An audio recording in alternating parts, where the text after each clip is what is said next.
Hey, it's me, Bob3, and it's time to compare Banjo-Kazooie and Yooka-Laylee to see which one is better. Although these are made by two separate companies, they pretty much share the same main crew. So does the new game outshine the old game, or does the classic remain superior? Let's find out. Both games are collectathons where you get items to progress through the levels. In terms of gameplay and control, they both play very well, and the movesets are pretty similar, like the ground pound and being able to fly temporarily. I found Yooka-Laylee's ability useful not only in puzzle solving but also in combat, like the sonar blast, the reptile roll, and even just camouflaging and sticking up to your opponent. The only negative I have to say about the controls is some of them takes a little time to get used to, mainly the reptile roll and being able to fly. They're not terribly bad, but they do take a little time to get used to. With Banjo-Kazooie, I just stuck to its basic attacks and sometimes the invincibility, but other times I just use the other move for basic platforming and puzzle solving. Some of the movesets are restricted with these pads, which I understand to balance the game out, especially with the flying. Railroad really want you to explore the levels and, not skim through most of it. But I suspect Yooka-Laylee does give you more freedom, and it does balance out its movesets, so you can still explore, but at the same time use these abilities whenever you want. Banjo-Kazooie has 10 levels, that's including the hub world, and each of them has a unique theme, like a ice theme, desert, haunted house, even changing it to the seasons. And I feel like Rare put up that theme very well and made interesting locations out of them. Yooka-Laylee has 5 worlds plus a hub world, and you can expand those 5 worlds, making it bigger than Banjo-Kazooie. And I like the themes that they use as well, like the casino theme and the space theme. I think those are the most good looking worlds in Yooka-Laylee. But with that being said, I do feel like that the themes in Yooka-Laylee are generic at best. They're not terrible, and I can tell them apart, don't get me wrong, but compared to Banjo-Kazooie, now to be fair, I am comparing a 20-year-old game to a game that just came out a month earlier, so of course the 20-year-old game is going to be more memorable, but I feel like Banjo-Kazooie worlds, they have interesting locations and places to go, while in Yooka-Laylee, I suspect there are more or less set pieces that you just need to get through. The transformation of Yooka-Laylee are very creative design, making both Yooka and Laylee into different objects like a truck, a ship, and they each have their own attacks, it's useful in general, but the only negative I can look at is maybe 1 or 2 missions for each world.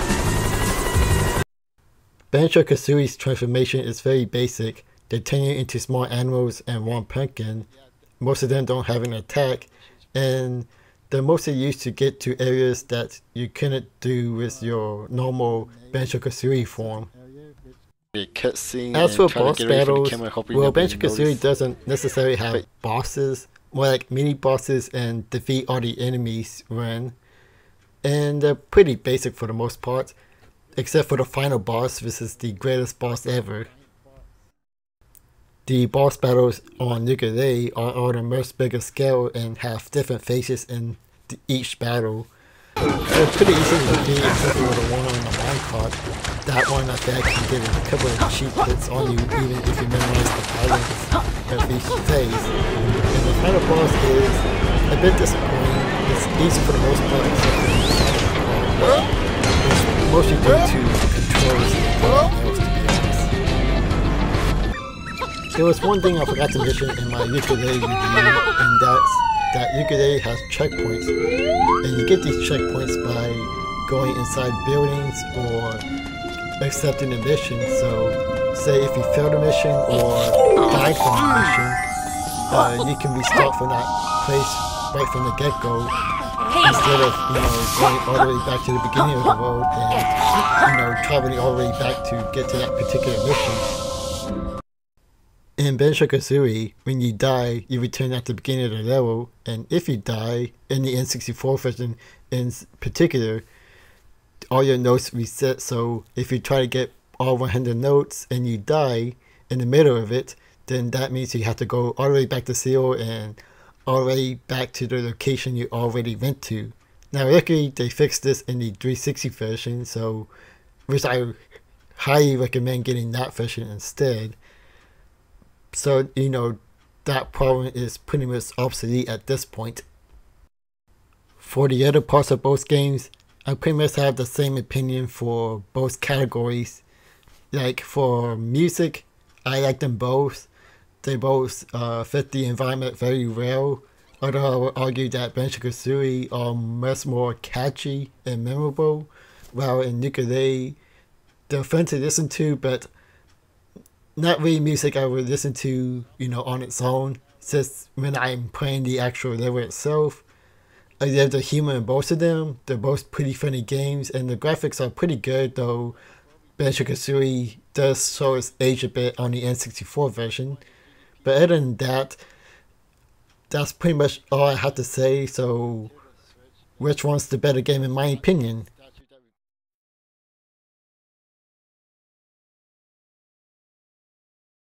Honestly, I think Yooka-Laylee is the better game overall.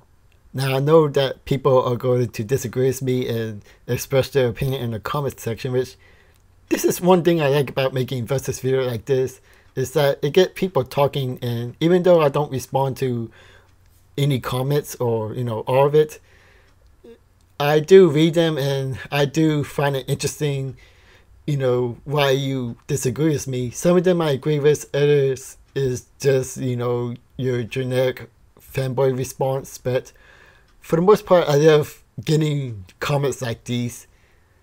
Now, I think Yooka-Laylee is a great game. It does remind you of the old Banjo-Kazooie game, but also bring plenty of new stuff to the table that improves on the Banjo-Kazooie formula.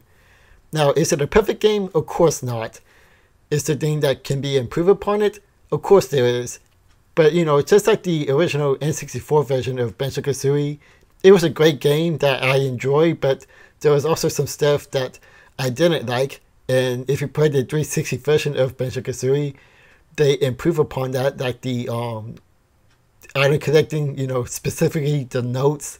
Now that you die in a world, that all the notes you collected are, they stay with you. But, other than that, I do really enjoy Yooka-Laylee, and hopefully if there ever is a sequel, that it'd be much better and much improved upon. Now, again, like I said before, if you disagree with me, say so in the comments below. I try to be more active in the comments, maybe we can have a little discussion. But, also keep in mind, I do love both games. I do think they're great, but I do think Yooka-Laylee came up on top in this one. Now, how does it compare to Banjo-Tooie? Well, that's a video you have to find out in the near future, but right now I'm going to prepare for my Banjo-Tooie retrospective, so stay tuned for that. This is me, Baba33, and I catch you guys later.